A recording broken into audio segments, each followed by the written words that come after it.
Melati kuntum tumbuh melata, sayang merbah di pohon cemara. Assalamualaikum mulanya kata, saya sembah pembuka bicara. Ingin rasa memakan kari, kari cendawan, batang keladi. Girang rasa tidak terperi, bertemu tuan yang baik hati. Sayang kumbang mencari makan, terbang seiring di tepi kali.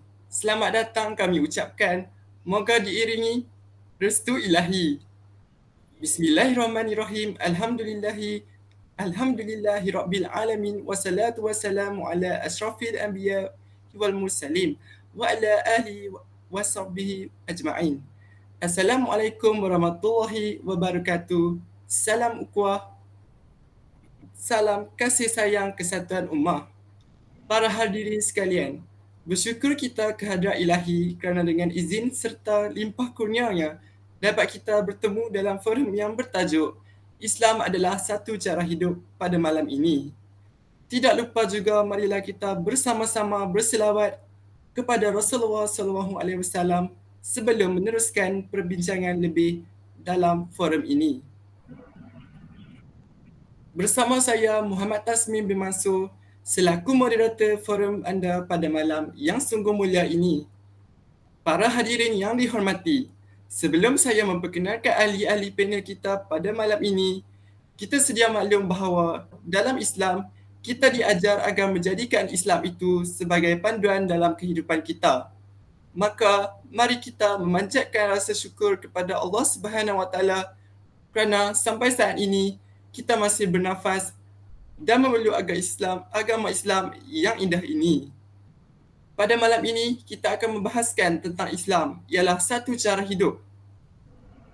Firman Allah Ta'ala, Inna dina indallahi Islam. Tuan-tuan perempuan yang dihormati sekalian, firman Allah ini membawa maksud sesungguhnya agama di sisi Allah ialah Islam. Allah telah menjelaskan Islam ialah agama yang diredainya. Tambahan pula, rasa syukur yang teramat sangat apabila agama Islam yang diajar oleh Nabi Muhammad berkurun lamanya kekal hingga kini. Apabila Allah Subhanahu Wa Taala reda, maka semua yang termaktub dalam ajaran Islam adalah benar tanpa sebarang keraguan terhadapnya. Rasulullah juga merupakan idola utama kita dalam melalui kehidupan cara Islam walaupun berdepan kehidupan penuh cabaran pada masa kini. Ada juga firman Allah yang membawa maksud pada hari ini, aku telah sempurnakan bagi kamu agama kamu dan aku telah cukupkan nikmat kepada kamu dan aku telah redakan Islam itu menjadi agama untuk kamu. Surah Al-Ma'idah ayat ketiga. Maka marilah kita berbahas tentang Islam ialah satu cara hidup.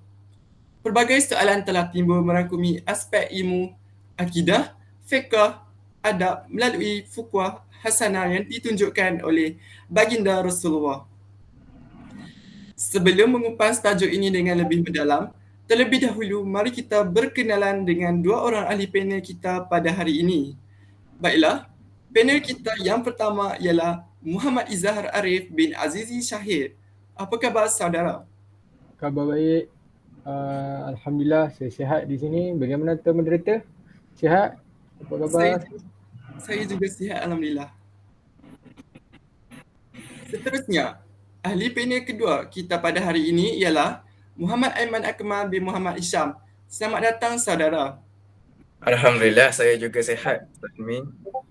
Terima kasih kerana telah menjemput saya untuk bersama-sama kita dalam forum ini. Baiklah, sebelum saya menyimpang jauh, saya ingin ajukan soalan saya kepada panel pertama kita. Soalannya ialah, apakah pengaruh Islam dalam cara hidup dalam aspek akidah? Terima kasih buat saudara pengurusi majlis. Yang saya hormati saudara pengurusi majlis serta ahli panel kita yang kedua, saudara Aiman Akmal. Hebat tajuk kita pada hari ini iaitu Islam adalah satu cara hidup. Kita semua beruntung kerana diberikan nikmat Islam yang mana tak semua orang boleh dapat nikmat ni. Hanya orang-orang yang terpilih sahaja diberikan nikmat Islam. Nikmat Islam ni perlulah dijaga dengan cara menguatkan lagi akidah kita. Akidah amatlah penting dalam diri kita sebagai orang Islam supaya tidak mudah terpesong. Dengan akidah, kepribadian kita mengikut perilaku yang wajar kerana dipandu perintah dan keizinan Allah Subhanahu Wa Taala. Hakikatnya kepercayaan mengenai kewujudan Allah Subhanahu Wa Taala tertanam dalam jiwa seseorang secara fitrah. Kita dilahirkan dalam fitrah iaitu beragama Islam. Sebelum kita pergi lebih lanjut, saya nak kita sama-sama memahami apa yang dimaksudkan dengan akidah. Akidah dalam bahasa Arab adalah aqdah yang bermakna ikatan atau sangkutan atau menyimpulkan sesuatu. Dari segi istilah, akidah adalah satu kepercayaan, keyakinan dan keimanan dan tidak mudah tergugat atau dalam bahasa yang mudah kita faham adalah tidak mudah terpengaruh dengan perkara-perkara yang mampu menggugat akidah dalam diri kita. Akidah Islamiah menjelaskan konsep rukun iman iaitu beriman kepada Allah Subhanahu Wa Taala, beriman kepada malaikat, beriman kepada kitab-kitab, beriman kepada rasul, beriman pada hari kiamat dan beriman pada qada dan qadar iaitu takdir baik atau buruk yang telah ditentukan oleh Allah Subhanahu Wa Taala.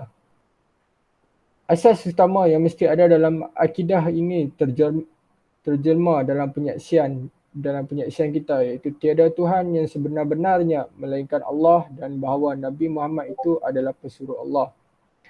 Akidah inilah yang menjelmakan pandangan tepat umat Islam terhadap Islam, Tuhan pencipta dan pemilik alam, metafizik kehidupan di akhirat, alam yang dapat dilihat dan tidak dapat dilihat. Dengan erti kata lain, akidah itulah yang menentukan pandangan umat Islam kepada makhluk dan khalik, kepada dunia dan akhirat dan kepada alam syahadah dan alam ghaib. Iaitu kata-kata daripada Al-Qaradawi pada tahun 2000. Kita semua sebagai orang Islam, akidah yang utama dalam diri kita adalah mempercayai bahawa Allah Subhanahu Wa Taala adalah Tuhan yang Maha Esa dan kita meyakini Allah wujud serta agama Islam adalah agama yang benar. Dalam surah Al-Ikhlas ayat 1 hingga 4 yang bermaksud Dia Allah yang Maha Esa, Allah adalah Tuhan yang bergantung kepadanya segala sesuatu. Dia tidak beranak dan tidak pula diperanakkan dan tidak ada seorang pun yang setara dengan dia. Oleh itu, ayat ini menguatkan lagi akidah dan meyakinkan lagi diri kita bahawa Allah Subhanahu Wa Taala adalah Tuhan semesta alam dan Allah Subhanahu Wa Taala adalah pencipta kita semua. Kita manusia tiada kuasa, apa yang kita ada pada hari ini semua Allah SWT yang berikan. Jadi kita kena bersyukur.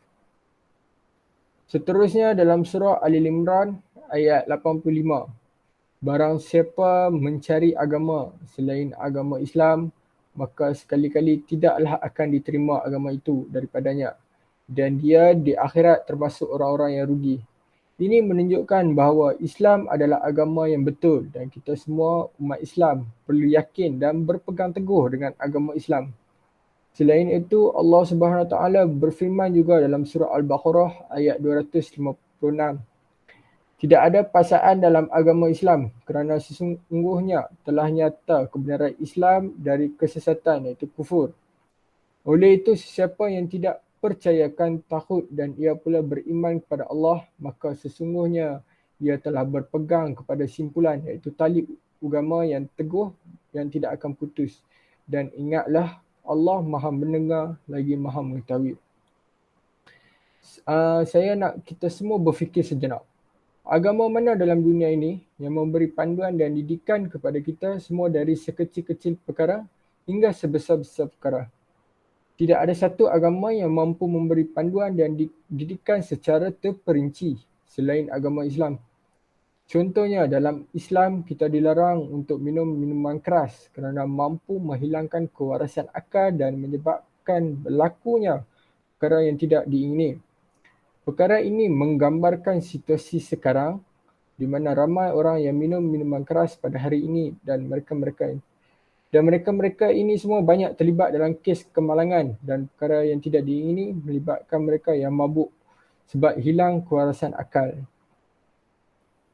Akidah merupakan perkara asas dalam Islam Jika akidah terpesong, maka runtuhlah pegangan Islam seseorang itu. Sesungguhnya Allah Subhanahu Wa Taala menurunkan wahyu kepada Rasulnya dengan memberi fokus dan penumpuan yang serius terhadap persoalan akidah supaya setiap orang Islam selamat akidahnya dan sejahtera kehidupannya di dunia dan di akhirat. Sejarah membuktikan bahawa selama lebih kurang 13 tahun Nabi Muhammad SAW semasa di Mekah telah membentuk dan menanam akidah yang benar di kalangan sahabatnya. Kesannya sahabat-sahabat Rasulullah SAW memiliki akidah yang teguh, keyakinan yang tinggi terhadap Islam dan sentiasa bersedia menerima arahan dan perintah daripada Rasulullah SAW untuk dilaksanakan. Akidah memainkan peranan yang amat penting dalam menentukan perjalanan hidup seseorang. Akidah adalah penggerak dalam mencorakkan kehidupan seseorang Muslim. Akidah yang lemah mengakibatkan seseorang itu mudah dipengaruhi dengan gaya hidup negatif dan merosakkan. Berdasarkan penelitian secara kasar, mereka yang tidak memiliki akidah yang jelas dan terpesong akan menghadapi pelbagai masalah dalam kehidupan dan terdedah kepada berbagai-bagai kemungkaran seperti melakukan jenayah, terlibat dalam gejala keruntuhan moral dan lain-lain. Dalam membicarakan perkara ini, orang yang mempunyai akidah yang benar biasanya disebut sebagai orang yang beriman. Oleh yang demikian, mereka yang beriman ini amat peka dalam menjaga hubungan dengan Allah Subhanahu Wa Taala. Mereka sentiasa mengingati Allah dalam setiap gerak kerjanya. Justru itulah yang dinamakan golongan ahli khawas, iaitu golongan yang tinggi martabat keimanannya. Bertaubat kepada Allah SAW bukan kerana dosanya, tetapi kerana mungkin berlakunya detik-detik kelainannya dalam mengingati Allah. Mereka juga bertaubat sebagai tanda bersyukur di atas nikmat Allah yang tidak terhingga banyaknya. Ini berbeza dengan orang awam seperti kita. Mereka bertaubat kerana melakukan dosa. Bahkan kadang-kadang sudah melakukan dosa pun tidak terfikir untuk bertaubat. Sebaliknya terus mengulangi dosa dan kadang-kadang ada yang di antara kita berbangga dengan perbuatan dosa. Jadi di sini saya adalah kepentingan akidah dari dalam agama Islam.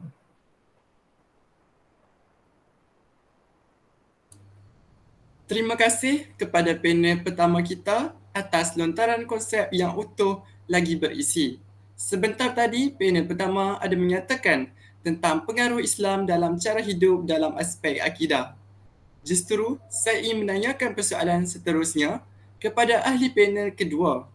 Islam merupakan agama yang merangkumi dari sebesar-besar aspek sehinggalah sekecil-kecil aspek. Oleh itu, apakah yang boleh dikaitkan dengan akidah dalam cara hidup Islam? Baiklah, mari kita kupaskan bersama-sama. Dipersilakan. Baiklah, terima kasih Tasmin.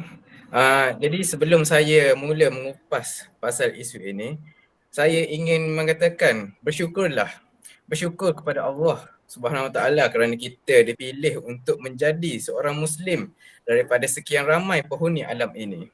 Firman Allah Subhanahu Wa Taala, "Wahai Muhammad, engkau tidak mampu untuk memberi hidayah kepada sesiapa pun yang engkau cintai, tetapi Allah Subhanahu Wa Taala menganugerahkan hidayah kepada sesiapa yang dikehendakinya."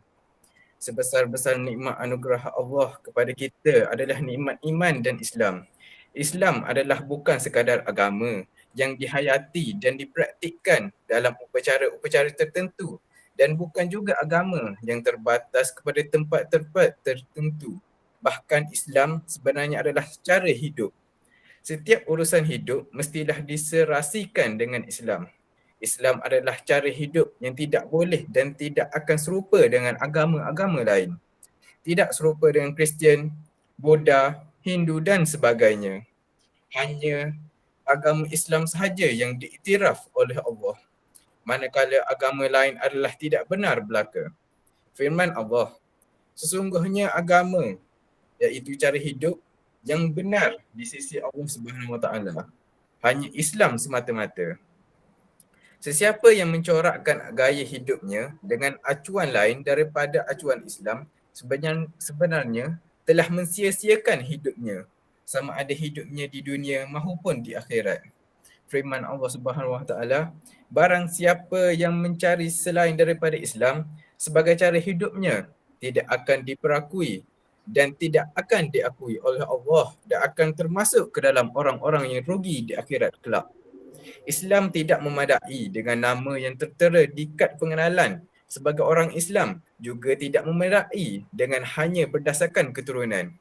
Banyak alasan mengapa manusia perlu kepada agama Islam. Manusia banyak melakukan kesalahan walaupun akal mereka dapat membezakan antara yang baik dengan yang buruk. Akal tidak dapat menjangkau perkara-perkara yang gaib seperti roh, malaikat, syurga, neraka dan sebagainya. Firman Allah Subhanahu Wa Taala, dan mereka bertanya kepadamu tentang roh. Katakan, roh itu dari perkara urusan Tuhanku dan kamu tidak diberikan ilmu pengetahuan melainkan sedikit sahaja. Islam adalah agama fitrah sesuai dengan sifat semula jadi manusia. Ini dapat dibuktikan segala tuntutan naluri manusia dapat dipenuhi oleh Islam. Antaranya, terdapat agama lain menghalang perkahwinan sedangkan dalam agama Islam digalakkan berkahwin. Islam juga telah menetapkan hukum atas segala perkara tentang halal dan haram untuk kebaikan manusia. Al-Syahid Hasan Al-Banna mengatakan Islam adalah merupakan suatu perutusan yang jangka masa panjang meliputi setiap zaman yang mendatang. Pengisian lebarnya mencakupi pelusuk dunia. Ketunjangan dalamnya meraup segala urusan dunia dan akhirat. Firman Allah Subhanahu Wa Taala, tiada kami tinggalkan sesuatu pun di dalam kitab Al-Quran ini. Surah Al-An'am. Islam berasal dari perkataan Arab iaitu daripada kata kerja. Islam yang berarti bersih dan sunyi daripada sebarang kebinasaan zahir dan batin. Al-Islam mempunyai istilah iaitu mengesahkan Allah, mendirikan solat, mengeluarkan zakat, berpuasa pada bulan Ramadan dan mengerjakan haji. Ia berupa peraturan umum dan undang-undang yang bersifat sempurna dan menyeluruh, mencakupi seluruh ruang lingkup manusia dalam mengatur perancangan dan sistem hidup mereka. Ia juga agama yang terkumpul di dalamnya akidah, ibadah, akhlak, muamalah dan sejarah sebagaimana yang terkandung dalam kitab Al-Quran dan Sunnah Rasulullah sallallahu alaihi wasallam yang diperintah supaya menyampaikan kepada manusia. Ia juga roh yang hakiki, cahaya petunjuk yang abadi dalam kehidupan, ubat yang paling mujarab bagi penyakit dan jalan lurus yang selamat bagi manusia yang menjalaninya dari kesesatan. Perkataan akidah merupakan perkataan bahasa Arab yang bererti ikatan atau simpulan. Menurut istilah akidah ialah kepercayaan yang terikat, erat dan tersimpul kuat dalam jiwa. Akidah Islam merupakan kepercayaan atau keimanan kepada hakikat dan nilai-nilai yang mutlak, yang tetap dan kukuh, yang pasti dan hakiki lagi kudus dan suci seperti yang terdapat dalam ajaran Islam. Nilai-nilai mutlak yang dimaksudkan ialah keimanan dan keyakinan kepada perkara-perkara gaib yang berpaksikan keyakinan terhadap Allah Subhanahu Wa Taala. Yang esa dari sudut uluhiyah hanya Allah sahaja yang disembah. Dan rububiyah mempercayai Allah adalah pencipta alam serta era pada al-asma dan al-sifat. Terdapat 6 elemen yang menjadikan asas akidah Islam keimanan kepada Allah iaitu sebagai yang maha mutlak kekuasaannya di mana setiap Muslim perlu yakin dan menyerah diri hanya kepadanya. Keimanan kepada malaikat iaitu merupakan makhluk mulia yang dijadikan oleh Allah Subhanahu Wa Taala sebagai lambang keagungan dan kehebatan kekuasaannya. Keimanan kepada kitab iaitu yang diturunkan oleh Allah Subhanahu Wa Taala telah menjadikannya panduan dalam pelbagai aspek kehidupan. Keimanan kepada para rasul yang diutus oleh Allah telah sebagai utusan yang menyampaikan risalah Allah. Keimanan tentang kewujudan hari akhir sebagai matlamat akhir kehidupan. Keimanan kepada qada dan qadar sebagai hak mutlak Allah Subhanahu Wa Taala. Syariat berada di tempat kedua dalam Islam. Syariat berupa hukum-hukum perundangan yang bertujuan mengatur kehidupan individu, keluarga, masyarakat dan negara. Sama ada berupa hukum-hukum yang berkaitan taharah, iaitu menyucikan diri, solat, zakat, puasa dan haji.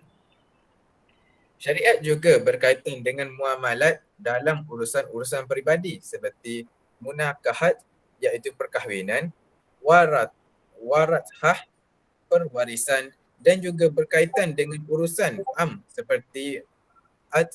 seperti at-tijarah, iaitu perniagaan, al-jinayah, iaitu jenayah, al-imarah atau al-khilafah, iaitu pemerintahan, perhubungan antara bangsa dan lain-lain.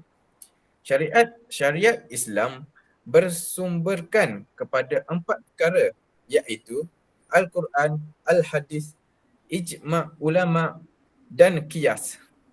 Hak menentukan hukum adalah Allah Subhanahu Wa Taala dan Rasulnya sallallahu alaihi wasallam. Sementara ulama dibenarkan berijtihad dalam perkara-perkara yang tidak dinaskan oleh Al-Quran dan Al-Hadis secara jelas. Islam melarang secara keras sesiapa yang cuba merampas hak Allah Subhanahu Wa Taala dalam menentukan hukum. Firman Allah Subhanahu Wa Taala yang terkandung di dalam surah Al-Syura ayat ke-21 yang bermaksud, patutkah mereka mempunyai sekutu-sekutu yang menentukan mana-mana bahagian dari agama mereka sebarang undang-undang yang tidak diizinkan oleh Allah. Dan kalaulah tidak kerana kalimah ketetapan yang menjadikan pemutus dari Allah untuk menangguhkan hukuman hingga ke suatu masa yang tertentu, tentulah dijatuhkan azab dengan serta-merta kepada mereka yang berbuat demikian, yang sesungguhnya orang-orang yang zalim itu akan peroleh azab seksa yang tidak terperit sakitnya. Allah Subhanahu Wa Taala mengutuskan Rasulullah sallallahu alaihi wasallam dengan bimbingan Al-Quran untuk menjadi panduan hidup manusia di mana Allah Subhanahu Wa Taala tidak menzalimi manusia dan makhluknya, tetapi manusia sendiri yang menzalimi diri sendiri. Peraturan dan perundangan Islam adalah seimbang dan mudah dalam semua perkara. Islam telah menyediakan berbagai kemudahan dan pilihan dalam penyelesaian segala masalah. Okey, itu sahaja yang saya dapat kupas dari topik itu. Kembali semula kepada Tasmim. Terima kasih kepada panel kedua atas pandangan yang amat bernas sebentar tadi. Daripada hujahan, kedua-dua panel, kita mendapati bahawa Islam perlu dijadikan panduan hidup kita kerana ia agama yang menyeluruh. Seterusnya, berbalik kepada panel pertama kita. Berbagai persoalan tentang cara hidup yang dikaitkan dengan Islam, contohnya adab. Apakah pendapat Izhar tentang adab melalui fuqah hasanah yang diajar oleh Nabi Muhammad SAW kita?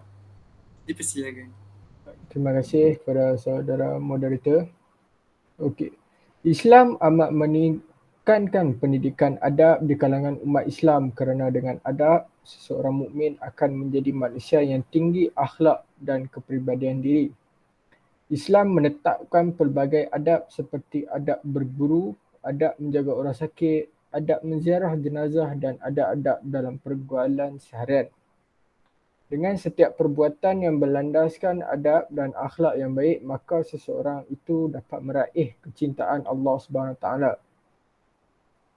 Adab seorang mukmin dengan Allah Subhanahu Taala misalnya perlu difahami secara jelas bagaimana seseorang itu perlu bermuamalah dan melaksanakannya agar mendapat keredaan Allah Subhanahu Taala. Para alim ulama menekankan bahawa adab bermuamalah dengan Allah Subhanahu Taala dengan cara menyembahnya dengan penuh ketaatan dan bukan dengan cara melakukan kemungkaran. Tiada yang lebih besar dan berkuasa melainkan Allah Subhanahu Wa Taala dan tidak ada sesuatu yang lain yang disembah melainkan Allah Subhanahu Wa Taala. Ini adalah antara cara atau adab yang diwajib dilakukan seseorang mukmin dalam menterjemahkan adab dengan Allah Subhanahu Wa Taala.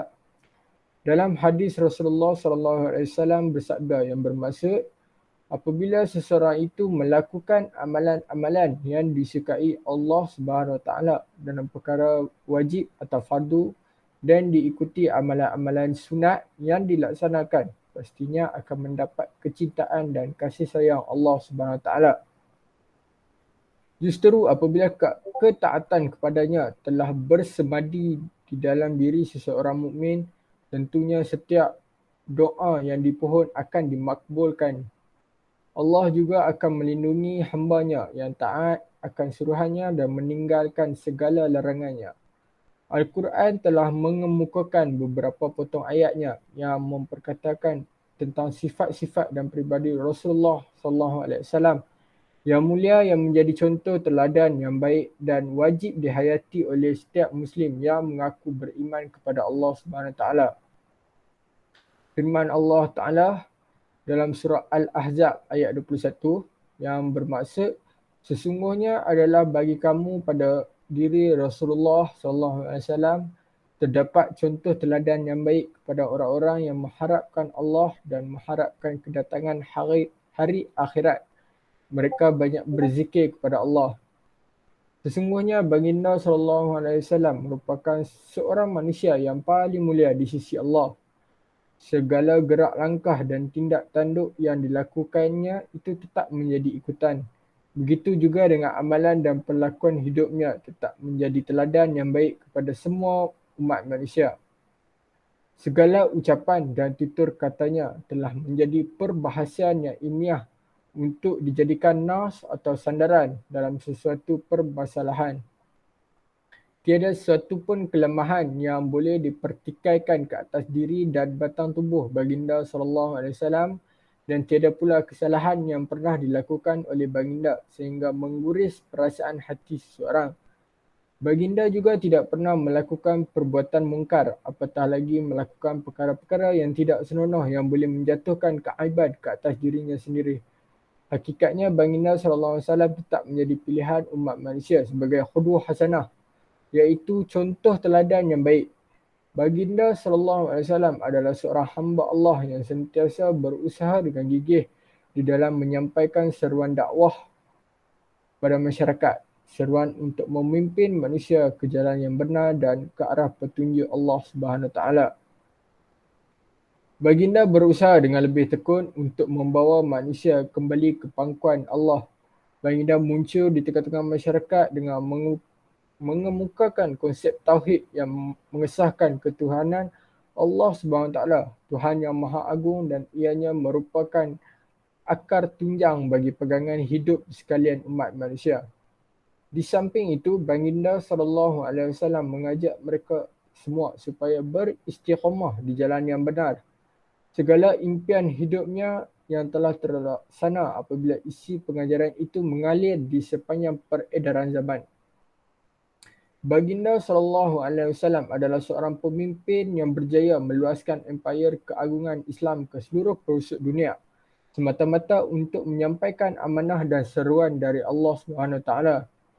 Justru dengan perjuangan dan pengorbanan yang dilancarkan, akhirnya ajaran Islam dapat dikembangkan ke seluruh pelosok dunia dan Islam telah menjadi agama yang unggul di kacamata dunia.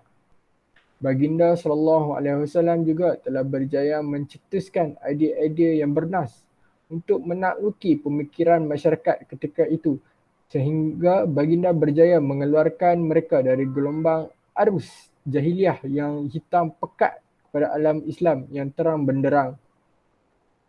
Baginda SAW adalah seorang Rasul utusan Tuhan dan berjaya menyampaikan amanahnya sebagai seorang Rasul untuk membawa bingkisan wahyu dari Tuhannya ke dalam masyarakat.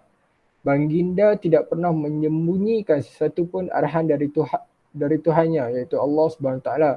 Sama ada kalimahnya atau patah perkataan atau ayat-ayatnya yang lain. Segala urusan dan arahan dari Allah SWT yang disampaikan dan disempurnakannya sebelum baginda wafat lagi. Baginda SAW juga bertindak sebagai seorang pendakwah yang menyeru manusia ke jalan yang benar iaitu jalan iman dan jalan Islam yang mengajak manusia percaya kepada Allah, Tuhan yang Maha Esa. Jalan ini merupakan satu-satunya jalan yang diredai oleh Allah SWT. Firman Allah SWT dalam surah Al-Imran ayat 159, maksudnya, oleh kerana rahmat Allah, kamu bersikap lemah lembut kepada mereka dan sekiranya kamu bersikap kasar dan berkeras hati, tentulah mereka akan lari dari kamu. Oleh itu, maafkan mereka dan pohonlah keampuan kepada mereka. Sekalipun Rasulullah SAW telah diarahkan oleh Allah supaya bersifat lemah lembut ketika menyampaikan misi dakwah, namun kalanya baginda diarahkan bersifat agak keras ketika menghadapi golongan kafir dan munafik. Firman Allah dalam surah At-Taubah ayat 73, wahai Nabi, berjihadlah kamu menentang orang-orang kafir dan orang-orang munafik. Bersikap keraslah kepada mereka. Baginda SAW juga bertindak sebagai seorang pembawa berita gembira untuk memori umat Islam dengan mengemukakan penjelasan yang terang tentang amalan-amalan kebaikan yang dilakukan oleh manusia. Pastinya akan mendapat ganjaran syurga yang kekal abadi. Firman Allah Ta'ala dalam surah Al-Ahzab ayat 45 hingga 46, wahai Nabi, sesungguhnya kami mengutus kamu sebagai saksi, pembawa berita gembira dan pemberi peringatan serta penyeru kepada agama Allah dengan izinnya dan menjadi pelita yang bercahaya. Demikianlah, dan di sana mari kita pula mengkaji tentang beberapa contoh teladan Nabi SAW yang menjadi ikutan buat seluruh umat Islam. Kebaikan adab menunjukkan ketinggian budi dan akhlak seseorang mukmin. Apabila seseorang itu beradab baik, sudah pasti akhlaknya juga turut baik. Justru adab bercakap, berbudi dan bermuamalah sesama manusia sangat penting dalam kehidupan. Bersifat timbang rasa ketika berhubung sesama manusia merupakan adab yang dituntut dalam agama.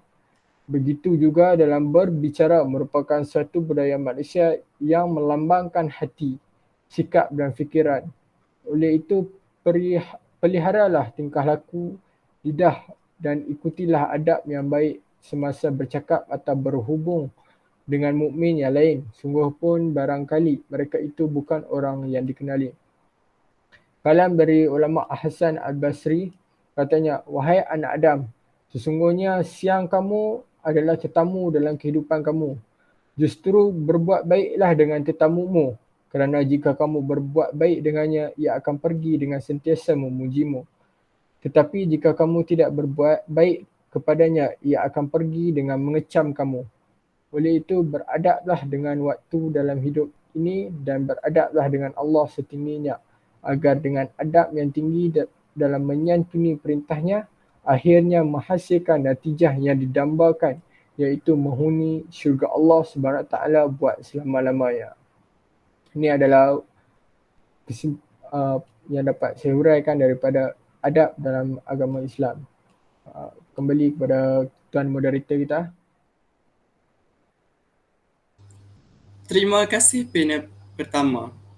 Sungguh intelektual dan penuh pengisian pemikiran saudara Izhar kita. Memang tidak disangka lagi, Islam mengajar kita supaya mementingkan adab dalam kehidupan. Selain itu, seperti tajuk forum kita, Islam ialah cara hidup, kita perlu menerapkan cara kehidupan mengikut syarak dan meninggalkan larangannya. Selain itu, sebagai umat Islam yang ingin berjaya dalam kehidupan, kita semestinya berusaha untuk menjadikan Nabi Muhammad SAW kita sebagai petunjuk dan teladan dalam melakukan semua perkara. Tetapi, saya ingin bertanya kepada panel kedua, iaitu saudara Aiman, kita tentang akhlak dalam kehidupan seorang Muslim, memandangkan akhlak amat penting dalam mencerminkan seseorang individu. Pada pandangan saya, mantap nilai akhlak, maka ikhlaslah dalam jiwanya. Umat Islam berdepan kemelut kehilangan jati diri hasil ketadusan akhlak yang mendefinisikan kelangsungan survivor sebagai seorang Muslim sejati. Manusia pada umumnya tersasut dalam membuat pilihan lalu memberikan tumpuan yang keterlaluan kepada aspek jasad seperti hiruk pikuk dunia kosmetik, hiburan dan sukan, sehingga aspek roh diketepi. Justru aspek akhlak juga terabai. Oleh itu, apakah pandangan saudara tentang akhlak dalam diri seseorang individu? Baiklah, terima kasih Tasmin. Sebelum saya pergi lebih dalam lagi mengenai soalan ini, mari kita kenali apa itu akhlak terlebih dahulu. Akhlak merupakan perkataan bahasa Arab yang bererti tingkah laku, perangai atau kepribadian. Menurut Al-Ghazali, akhlak adalah sifat yang tertanam dalam jiwa seseorang yang dengannya lahir sesuatu perbuatan atau tingkah laku. Perbuatan atau tingkah laku berlaku dengan spontan hasil dari pancaran rohani manusia. Rasulullah SAW diutuskan supaya menyeru manusia melakukan perbuatan kebaikan dan melarang sama sekali melakukan perbuatan atau sifat keburukan. Sifat keburukan berbonca daripada nafsu yang jahat, godaan syaitan kepada sifat dan akhlak yang terpuji. Islam datang untuk menyucikan hati manusia, menenam nur iman dan hidayah. Akhlak ini juga mengatur hubungan manusia dengan Allah, sesama manusia dengan alam. Islam juga menggariskan peraturan hidup sesama manusia dalam rumah tangga, masyarakat dan negara. Islam bukan agama individu atau sekumpulan manusia, bahkan Islam adalah peraturan hidup untuk semua manusia. Islam tidak membebankan kemampuan manusia, malah apa yang disyariatkan adalah untuk memberi kesenangan dan kemudahan kepada manusia dan mendapat keredaan Allah Subhanahu Wa Taala. Islam melarang sama sekali umatnya berjudi, mengamalkan riba, berzina dan seumpamanya kerana mendatangkan keburukan dan kemudaratan kepada keturunan manusia. Namun, penyerahan melalui akhlak lebih terkehadapan dan mudah kelihatan kerana berkait langsung dengan persekitaran hidup di tengah masyarakat. Manusia dan perlakuannya akan berkait dengan persekitaran diri meliputi hubungannya sesama makhluk serta Allah Subhanahu Wa Taala. Bagaimanapun, untuk memahami secara tepat persoalan teras akhlak, ia perlu dirujuk kepada definisi diberikan moralis, terutama Muslim seperti Imam Al-Ghazali dalam dua kitab utamanya iaitu Ihya Ulum Al-Din dan Mizan Al-Amal. Dalam mendefinisikan akhlak, Imam Al-Ghazali menghurai aspek etimologi istilah dengan merujuk dua perkataan terhubung secara langsung dengan akhlak iaitu al-khuluq dan al-khalaq. Al-khalaq merujuk gambaran zahir diri manusia, manakala al-khuluq pula gambaran batinnya. Kedua-dua gambaran itu memang wujud pada manusia kerana himpunan daripada komponen jasad yang boleh dilihat menerusi mata kasar, manakala roh atau nafs hanya boleh dihindari menerusi mata hati iaitu al-basirah. Beliau menyatakan setiap satu memiliki keadaan dan gambaran sama ada buruk dan hodoh atau baik serta cantik, namun nilai nafs atau roh jauh lebih tinggi jika dibandingkan dengan jasad. Pentarafan ini berdasarkan firman Allah Subhanahu Wa Taala. Tatkala Tuhanmu berfirman kepada malaikat, sesungguhnya aku hendak menciptakan manusia Adam dari tanah. Kemudian apabila aku sempurnakan kejadiannya serta aku tiupkan roh dari ciptaanku, maka hendaklah kamu sujud kepadanya. Surah Sad ayat 71 hingga 72. Imam Al-Ghazali menjelaskan aspek jasad manusia dinisbahkan hanya kepada asal-usul tanah, sedangkan nafs atau roh dinisbahkan terus kepada Tuhan. Gambaran penisbahan itu memberikan isyarat keutamaan aspek roh berbanding jasad. Menurut Imam Al-Ghazali, aspek roh mendefinisikan hakikat diri manusia, dan kerana kewujudan aspek itu juga, manusia diberikan pelbagai taklif dan tanggungjawab. Persoalan penting akhlak berkait langsung dengan aspek roh atau nafs, tidak dengan aspek jasadnya. Okey, itu sahaja yang saya dapat hurai dari persoalan itu. Kembali semula ke tuan moderator kita. Begitu hebat kata-kata dan pendapat yang diutarakan oleh panel kita sebentar tadi. Ingin saya rumuskan semula kata-kata dari ahli panel kita yang kedua, iaitu jelaslah bahawa akhlak merangkumi seluruh kehidupan Muslim tanpa ada yang terkecuali. Ia juga merangkumi aspek vertikal, iaitu akhlak terhadap Allah Subhanahu Wa Taala, dan aspek horizontal membabitkan hubungan sesama makhluk. Sebagai seorang Islam yang bertanggungjawab, kita perlulah memandang berat dalam hal ini kerana ia merupakan aspek yang penting walaupun sering diendahkan. Diharapkan ianya dapat dijadikan pegangan dan panduan oleh golongan ibu bapa dan anak-anak supaya kita menegakkan agama Islam dalam kehidupan seharian. Terima kasih saudara. Seterusnya, ingin saya lanjutkan soalan saya yang terakhir kepada panel kita, yang kedua juga, tentang ilmu fiqh. Apakah ilmu fiqh dan apakah kaitan ilmu fiqh dengan cara hidup Islam? Baiklah, terima kasih Tasmin. Jadi ilmu fiqh telah menjadi adat kebiasaan para ulama ketika membicarakan berkenaan dengan mana-mana ilmu, mereka akan menyebutkan tentang mabadi asyrah, iaitu 10 prinsip asas. Antara nazham yang paling masyhur berkenaan 10 prinsip ini adalah sebagaimana kata Syekh Abu Al-Irfan Muhammad bin Ali Al-Sabban rahimahullah, yang menyebutkan ke-10 prinsip asas tersebut adalah al-had, iaitu definisi sesuatu perkara atau bidang. Yang kedua, al-maudu, iaitu tajuk sesuatu ilmu. Yang ketiga, al-tamarah, iaitu kesan dari ilmu atau bidang tersebut. Yang seterusnya ialah nisbah, iaitu sandaran ataupun hubungannya. Yang kelima ialah al-fadl, iaitu kelebihan mempelajarinya. Yang keenam ialah al-wadi, yang merupakan pengasas ilmu atau bidang tersebut. Yang ketujuh ialah al-ism, iaitu nama bagi ilmu atau bidang tersebut.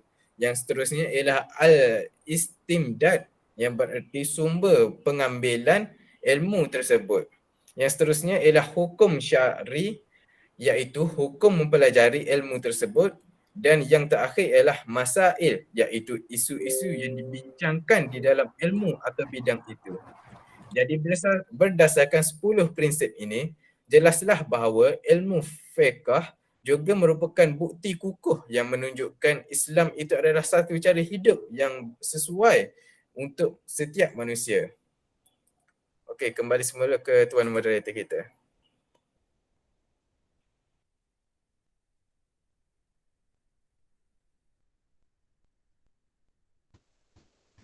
Baiklah, kita sudah hampir ke penghujung tirai majlis. Ribuan terima kasih saya ucapkan kepada kedua ahli panel kita kerana sudi meluangkan bersama kita pada malam ini. Sebagai rumusan akhir, kita dapat tahu tentang betapa pentingnya Islam dalam kehidupan kita. Ia merangkumi pelbagai aspek dan boleh dikatakan semua aspek dalam kehidupan kita. Dari pagi hinggalah ke malam, apa-apa yang kita lakukan mendatangkan kesan kepada kita, sama ada yang memberi kebaikan ataupun keburukan dalam hidup kita. Oleh itu, seharusnya kita sebagai seorang Muslim perlu berpegang teguh dengan ajaran Islam dan mengaplikasikannya dalam kehidupan kita agar kehidupan kita sentiasa diberkati Yang Maha Esa. Diharapkan agar forum kita pada hari ini dapat memberi ilmu pengetahuan yang baharu dan berguna dalam kehidupan kita di masa yang akan datang. Hadirin yang dihormati sekalian, sebelum kita akhiri perbincangan forum kita pada malam ini, izinkan saya tutupi dengan sebuah pantun. Banyak keluk ke penarik, keluk tumbuh pohonku ini. Nan elok bawalah balik, nan tak elok tinggallah di sini. Bunga dedap di atas para, anak dusun pasang pelita.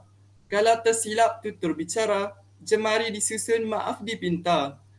Pohon berangan tempat bertemu, girangnya rasa si anak dara. Baliklah tuan membawa ilmu, binalah bangsa bangunkan negara. Di atas dahan burung tempua, melihat rusa tepi perigi. Salam perpisahan untuk semua, lain masa bersua lagi. Sekian sahaja untuk hari ini. Terkasar bahasa, tersilap bicara, mohon dimaafkan. Sesungguhnya, yang baik datangnya daripada Tuhan Yang Maha Esa dan yang kurang elok itu datangnya daripada kekilafan diri kami sendiri. Saya akhiri forum kita pada hari ini dengan lafaz yang mulia. Wabillahi taufiq wal hidayah. Assalamualaikum warahmatullahi wabarakatuh.